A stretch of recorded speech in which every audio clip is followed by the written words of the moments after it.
Hai hai hai, bertemu lagi dengan Rendra di Salatiga bersama Kisah dari Salatiga. Berdasarkan bacaan hari ini, Selasa 28 Juli 2022, peringatan Santo Irenaeus, Uskup dan Martir. Injil Matius bab 8 ayat 23 sampai 27.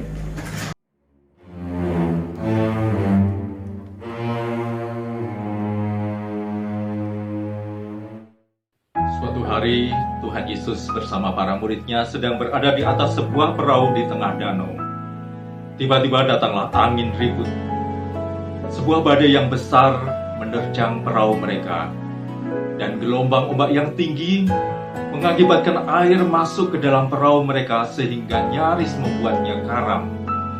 Maka meskipun banyak murid Yesus yang berprofesi sebagai nelayan, tetapi mereka sangat kewalahan, ketakutan, dan dengan berputus asa mereka membangunkan Yesus yang sedang tidur dengan berkata, "Tuhan, tolonglah, kita binasa."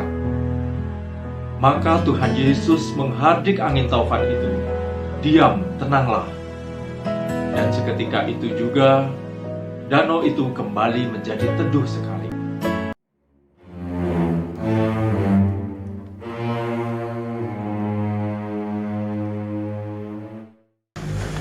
Musim liburan orang suka berpiknik, tapi tak harus dengan pesawat terbang. Para murid menjadi sangat panik saat perahunya ditimpus gelombang.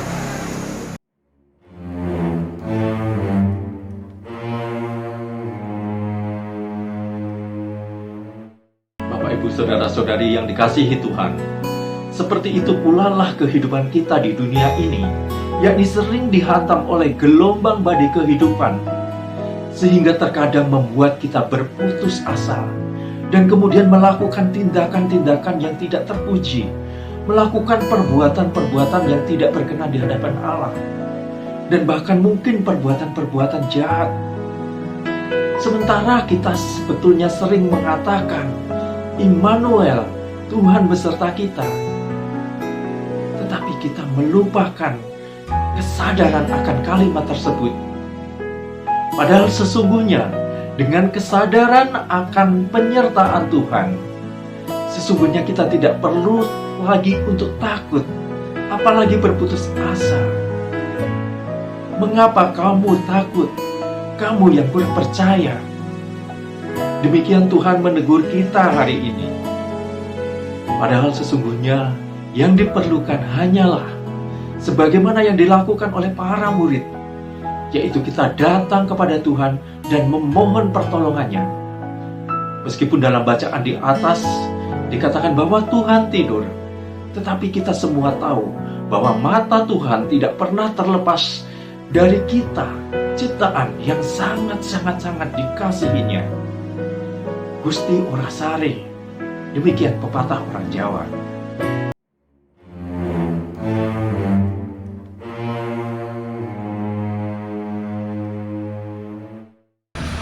Semuanya harus ikut, tak perlu memikirkan biaya. Mengapa kau takut? Hai orang yang tak percaya.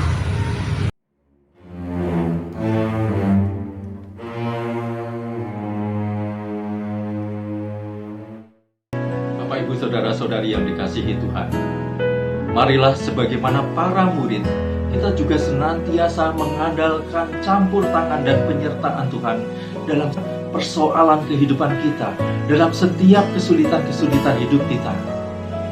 Meskipun mungkin pada suatu saat kita merasa begitu lemah, kita merasa jauh dengan Tuhan karena dosa-dosa kita, tetap jangan tinggalkan Tuhan, andalkan Tuhan, mohon pertolongannya. Dan jika kita sulit untuk berdoa, katakan saja kalimat sederhana sebagaimana para murid, "Tuhan, tolong saya. Tuhan Yesus, tolonglah saya." Karena jika bukan kepada Tuhan, kepada siapa kita akan mengandalkan pertolongan bagi kehidupan kita. Mengandalkan berarti mempercayakan seluruh kehidupan kita dalam penyertaan Tuhan. Mengandalkan berarti kita tidak takut dan kemudian lari dari kesetiaan kita kepada Tuhan. Mengandalkan bahkan menjadikan hidup kita akan diberkati. Sebagaimana yang disampaikan dalam Yeremia 17 ayat 7, diberkatilah orang yang mengandalkan Tuhan. Kita akan diberkati dengan kehidupan yang indah, kehidupan yang penuh dengan damai sukacita. Meskipun ini bukan berarti dalam hidup kita tidak akan ada badai lagi, tidak akan ada gelombang ombak lagi, atau riak-riak kehidupan. Tetapi kita percaya dengan mengandalkan Tuhan, kita akan mampu melalui semuanya itu.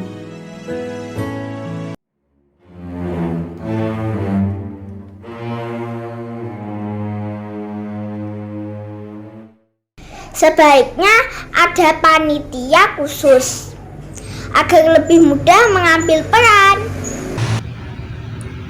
Saat angin tunduk perintah Yesus, orang-orang menjadi terasa heran.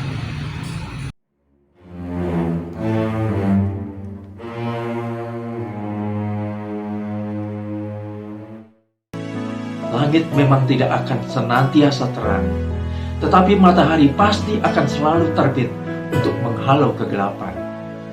Berkah dalam.